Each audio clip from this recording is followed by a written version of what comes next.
Hello and welcome to Bar 20 Arms. Today, by viewer request, we're going to do some comparison.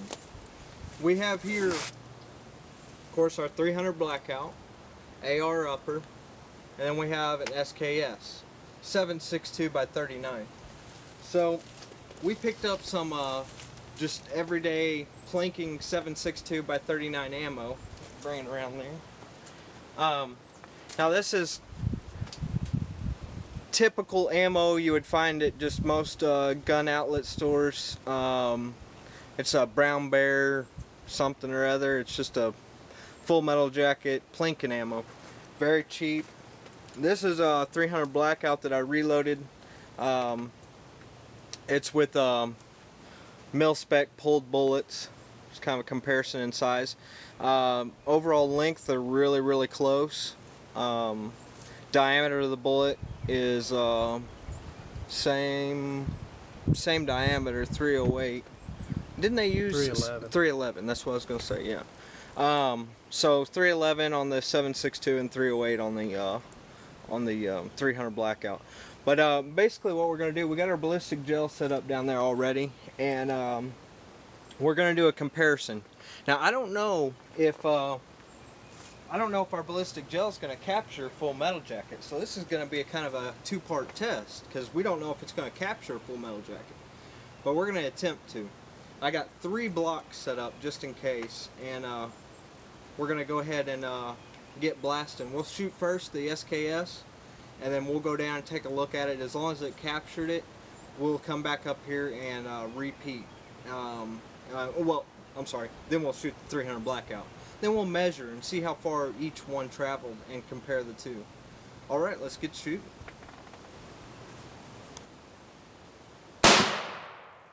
Nice shot.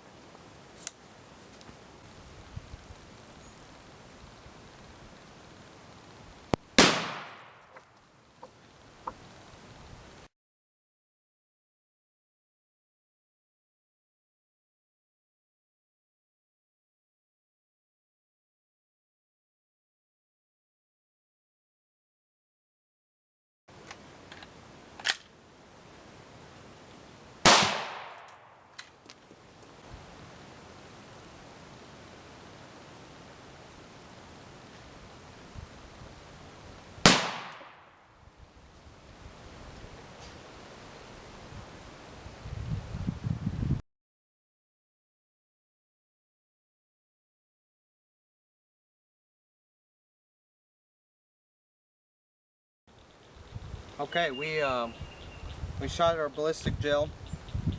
This block was the block we shot the SKS or the 7.62 by 39 into the face of. Impacted, turn around here, impacted pretty much center, a little off to the side, but as you can tell, that full metal jacket was explosive. It just ripped through this block. Didn't cut like a hollow point or a hunting bullet, but it had exploding force as it went through, and it just split this block. So it passed through the first block.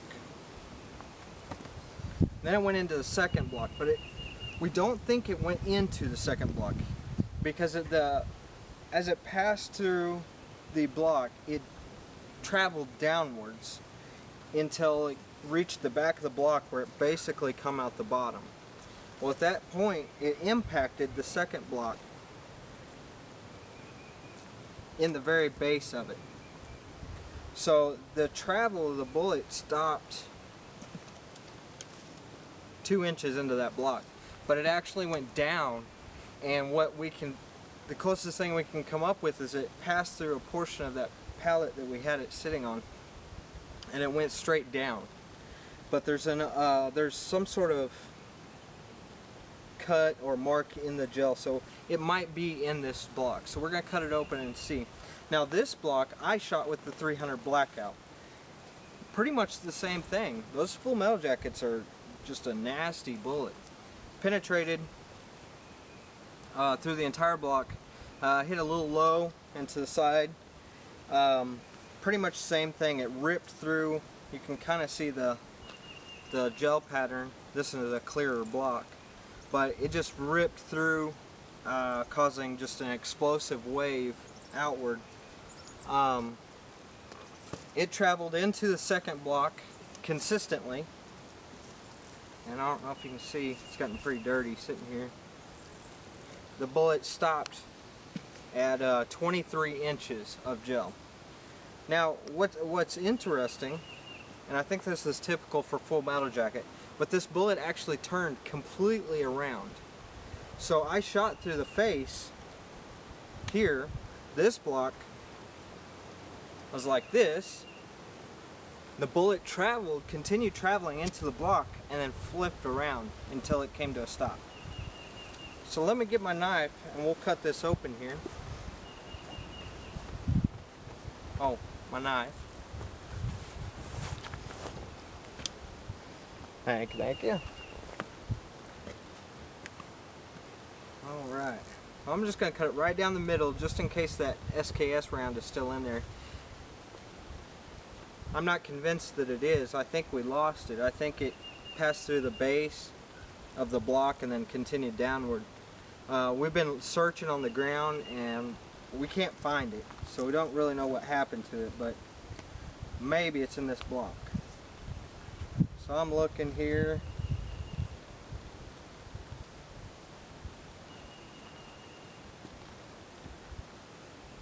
I don't see anything on that side.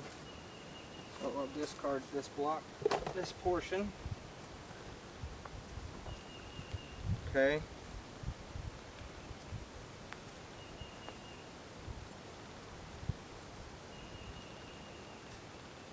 Okay, there's no 7.62, but we have the 300 blackout, so we'll cut that out.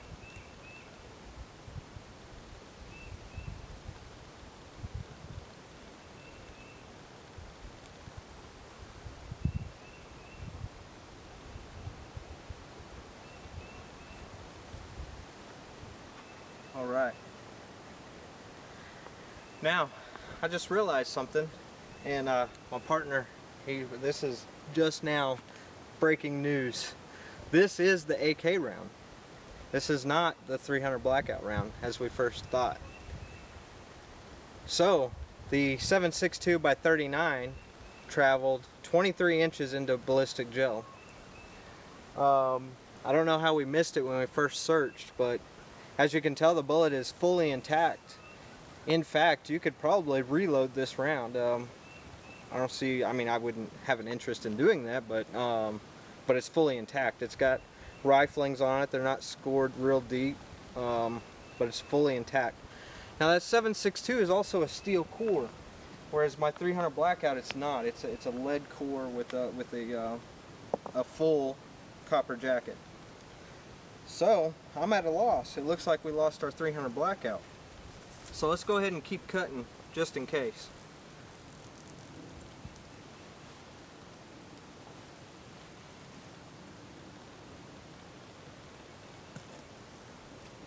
Now we know it's not going to be in this one, but we're going to look anyway.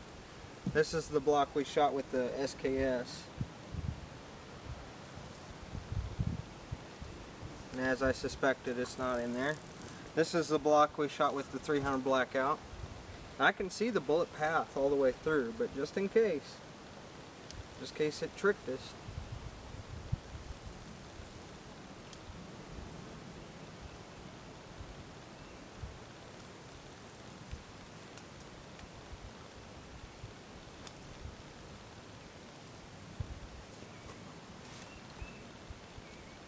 There's the entry. Pass through.